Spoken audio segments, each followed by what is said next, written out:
Hi, I'm Greg Howlett, and I want to take a few minutes and talk to you about congregational accompaniment. Now, there's probably no more important skill for a church pianist to have than this skill, which involves playing along with the church, the congregation, while they're involved in corporate worship. Corporate worship, the most important worship that occurs during a congregation, a typical service. Now, more important than special music, more important than anything else you do. So it's very important that you do this skill well because you have a huge impact on how that part of the service goes. A huge impact. So take the time to learn to do this well. Now, the church has only used the piano for about 100 years, believe it or not. Over that 100 years, a certain style has developed and pretty much stayed the same for the entire 100 years. We call it stride. It's called stride because the left hand sort of strides up and down the piano. If you've ever seen this style or you play this style, you know exactly what I'm talking about. Octave chord, octave chord. And it's a fairly good style. It works, so we teach it in this course. Now, you can always make it better. And what I do in this course is I take the first half to teach you the style, and then the second half of the course teaches you how to make it better, more interesting, less redundant. That's the big deal with stride piano, is it can start to sound very repetitious if you don't know some concepts to make it more interesting.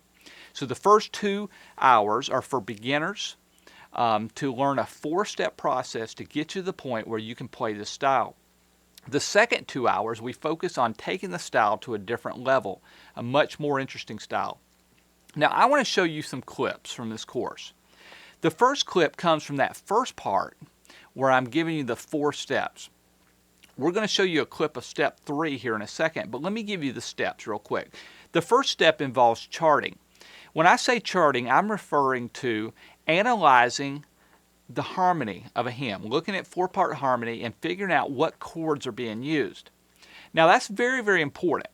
If you understand the harmony, it opens all kinds of doors for you as a church pianist. If you don't understand harmony, there's certain things you're really going to struggle with. So we focus on that for step 1. Step 2 involves taking the harmony that you came up with in step 1 and playing the appropriate 3-note chords in your right hand. Step 3 involves 4-note chords in the right hand.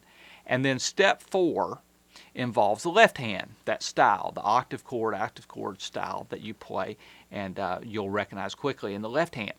So this first clip is step 3, which is converting the 3-note chord to the 4-note chord in the right hand. So listen to this. All right, we're ready to move on with step 3. Step 2, again, we just turned the right hand in the 3-note chords. Now, step 4, we're going to change the 3-note chords into a 4-note chord, which is probably not technically correct. What we're going to do is we're going to play 4 notes in the right hand. It's not a 4-note chord because we're doubling one of the notes. It's going to be a 3-note chord, but we're doubling one of the notes. We're playing 4 notes in this step. And this is really, really simple. This is far and away the easiest step of any of these. And it's only going to take about 5 minutes to go through, and then I'm going to turn you loose on a new checkpoint.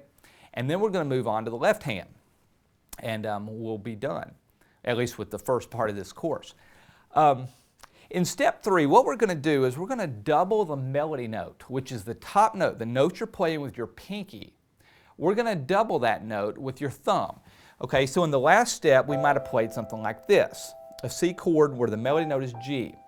Now what we're going to do is we're going to play a G with the thumb. So you end up with a 4-note chord, just like that. Okay? When you do that, you have a bigger sound, a much bigger sound. Here, I'll play it just for a second.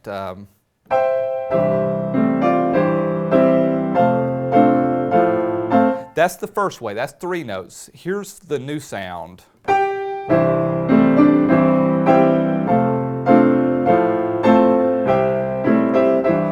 Just a little bit fuller sound. And most church pianists that play for a congregation, when they're looking for a big, bold sound, they're going to play those 4 notes. Doubling, again, you double the melody. Now, I spend a lot of time through these courses telling people don't double notes. And some of you are thinking, well, are you contradicting yourselves? No, the reality is there are times where you double. Now, there are not as many times as some of us would like to think. But this is a situation where it's fine to double. And if you're going to double, the thing you're going to double is your melody note. So you just take the 3-note chord and you're going to add the melody note with your thumb. All right, so let's get past that first section where we would just teach the basic stride style and get on to some more interesting stuff. Now, I'm going to show you a clip here in a second where we talk about the left hand. The left hand is where things get very repetitious very quickly. Many of us were taught to play octave chord in the left hand. So I take some time to give you some things that you can do different in the left hand. This is one of them. The clip I'm about to show you is one of them where we move away from playing octaves in the left hand. This goes a long, long way. You don't have to play octaves. There's other intervals that you can play that sound better. Sixths, sevenths, fifths, ninths, tenths. Those are intervals that work every bit as well, but actually better than octaves. And that by itself will really, really help your sound. Here's a clip that demonstrates what I'm talking about. Now, we're moving on to something else. That was a good step, but let's move on to the middle of page 26, and we're going to cover something that I think is even better. This is where I want you to move away from the octave completely. Instead, I want you to think of just playing an interval in the left hand, not an octave, an interval. Now, technically, of course, an octave is an interval. An interval means 2 notes. When we talk about intervals, we're talking about the difference between 2 notes, or the distance between 2 notes. This is an interval, but this is also an interval. That's a fifth. You could play this. This is a tenth. As soon as you move away from the interval of an octave, you start getting a better sound in your left hand. An octave is a very thin sound. That's an octave. Here's a tenth. You hear there's a very, very big difference. And the more you can move away from using octaves, when you go down to play that interval, okay, up till now we've called it an octave, but if you can play other intervals, that'll really help your sound. Now, what intervals can you play? Well, the best one is the tenth. But I understand that many of you, probably most of you, can't play a tenth. Your hands aren't big enough. I was doing a class last weekend. I think there was 35 pianists in the room, and I asked how many could play a tenth. And I don't believe there was one that could. So if you can't play a tenth, you're not alone. But if you can play a tenth, I want to make sure and show you how to do it because it'll really help you. Those of you that can't play a tenth, you might be able to roll it. I'll show you that as well. Now let's use the tenth in the same song, At Calvary. This is the first way. Okay, that's where we're playing octaves in the left hand, but we're alternating between C and E, the first and the third of the chord. Now let's use tenths.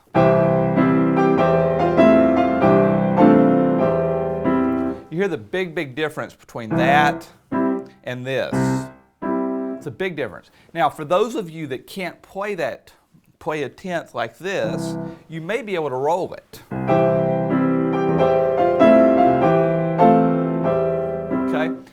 If you can do that, you're welcome to. It'll sound good as long as you don't overuse that. You don't want to roll every time you go down low. You'll get a sound that starts to sound perhaps not so good, a little too distinctive. You want to avoid that kind of thing. But rolling a tenth is fine. I have to roll some tenths. For example, I can't play E flat to G. I can't stretch that with my hands. So if I'm going to do that, I'll do this. Okay? And you're welcome to do that as well. I just wouldn't overuse it. Please don't. It can really, really get old pretty quickly. So, the tenth. And a lot of you are thinking, Greg, get on to something I can actually do. My hands aren't big enough to play a tenth. Well, if you can't play a tenth, then use some of these other intervals, because I use these constantly as well. Instead of an octave, you can play a fifth. You can play a sixth. I'm going to show you how in a second. You can play a seventh, a fifth, a sixth, or a seventh. For example, now, first of all, let me explain something to you. You're welcome to play any interval that uses chord tones. Okay, so if you have to play a C chord, when you come down here to play an interval, you could play this. This is a C and a G. Up to this point, we've played this, right? Just C and C. You can play C and G. You can play this. This is an E and a C. Those are both chord tones. You can play this, G, and E. Okay? Any of those will sound good. Now, if there's a seventh in the chord, you could play something like this. That's 1 and 7. So it's the first C and 7, B flat. Any of those will work. Any of them will sound good. Now, let me explain why they'll sound good really quick. It really is helpful. This is a good rule of thumb for any music you play. It's helpful to spread the notes of a chord across a piano. Now, as church pianists, we have this problem that we very often let the right hand handle all the chord tones except for a thin octave in the left hand. So we'll do something like this, okay? So you see we have all 3 notes up here. Down here in the left hand, we're just playing an octave. And that's a thin sound. If you can do something like this, that's a much better sound. Here's the first way. Here's the second way. Now you can play the E up here as well. But if you distribute the notes across the keyboard, you're going to have a better sound. So doing this, changing up from just playing octaves in the left hand to using these other chord tones is really, really helpful. Now at the bottom of page 26, I show you sort of what I just went through. You can play root and 5, which is a fifth. Now if you're going to do that, don't play it too low. All right, now let's move on to the right hand, making the right hand more flashy, more interesting. One of the things we can do in the right hand is those right hand octave runs that you often hear. Moving from one place to another, filling up dead space in the song with these octave runs. Now, there's simple formulas to help you figure out what those runs are. And the reality is, you give me an end point and a start point and a little bit of time to work with, and I could probably come up with a dozen different possibilities for runs. Very simple to do if you understand sort of how it works. This clip will take you through some of those scenarios, so watch this. This is a line from Tell Me the Story of Jesus, and when you get to this bar, this is the 4th bar, okay? Notice that we're holding the melody for 4 beats. See that? This is the critical part of this song. That's the critical bar for this example. We're going to talk about how do you fill up those 4 beats using these runs. Now, below that I have, let's see, 9 examples of runs that will fit into that bar, okay? So like this is one, you could play that there, you could play this there, that there, okay? So you could go through all 9 of these, and this is by no means even a start for the things you could do. But I want to show you some things that, some ways to go about this. Let's play the first one and then I'll explain. Okay, so we're going to play the song. When I get to this bar, I'm going to play that run.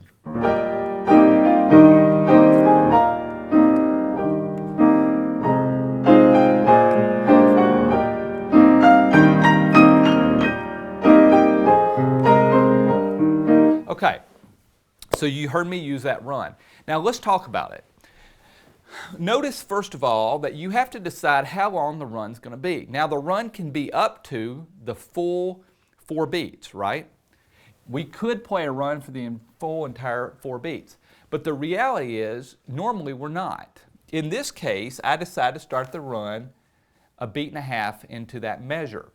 So it's going to be a 2.5 beat run. If I'm playing 8th notes, that means it's going to be a 5-note run. 1, 2, 3, 4, 5. Now, is there anything special about starting there? No, that's just a stylistic thing. You can start on the 2nd beat, you can start halfway through the 1st beat, you can start on the 1st beat if you want, you can start on the 4th beat of that measure. But wherever you start the run, you just have to figure out how to get to the next melody note, which in this case is what? G, right? We have to end that run on G, that note right there. Okay? Doesn't have to be in that octave, that register. It can be anywhere you want, but it has to end up on G. In this case, we start a beat and a half into that bar, and we start on F. Okay? Now, how do you get from F to G in 2.5 bars? Okay? We're going all the way from F to G. If we play 8th notes, 2.5 beats is only 5 notes. So there's a lot more than 5 notes between F and G. So we have to leave out notes.